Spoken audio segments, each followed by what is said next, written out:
Thank you, Vice Mayor, members of the council. Bob Weeks, 2451 Regency Lakes Court, Wichita. When I watched the March 20th workshop, near the end of it, Councilmember O'Donnell asked a question. Well, he's not here. How about that? But he knows what he said. He asked if the city looked at ways of creating more market competition in the taxicab landscape in Wichita. And Mr. McGuire said no. Now, he wasn't very emphatic. He didn't say, heck no. He just said, no, we haven't.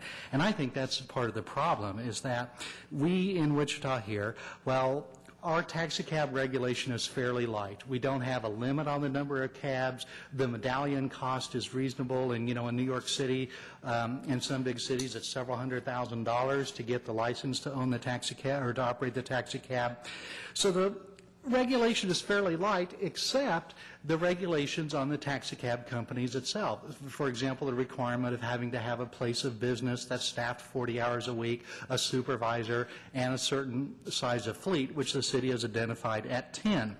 These things, I think, create a real serious barrier to entry to the marketplace that has led to what we have today, which is really a de facto near monopoly with really 3 companies under 2 ownership.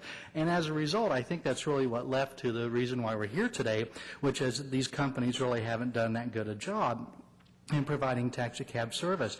I firmly believe that, you know, market competition is the source of innovation. That's what drives people to be innovative. It's what drives people to provide good service, do a good job in their job.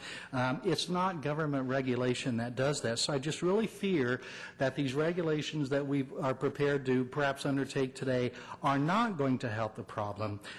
If we had more market competition where the individual solo cab operator, or perhaps a cab company with only 2 or 3 or 4 could be formed, that would introduce some market competition, and I think we'd see some more innovative taxicab service here in Wichita. Things like a dispatch system, is that really necessary to have a cab?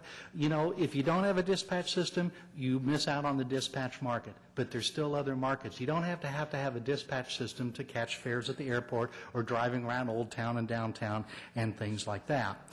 The other thing I'd like to just address that worries me is the subjective nature of some of the standards that you're considering adopting, such as be clean and neat.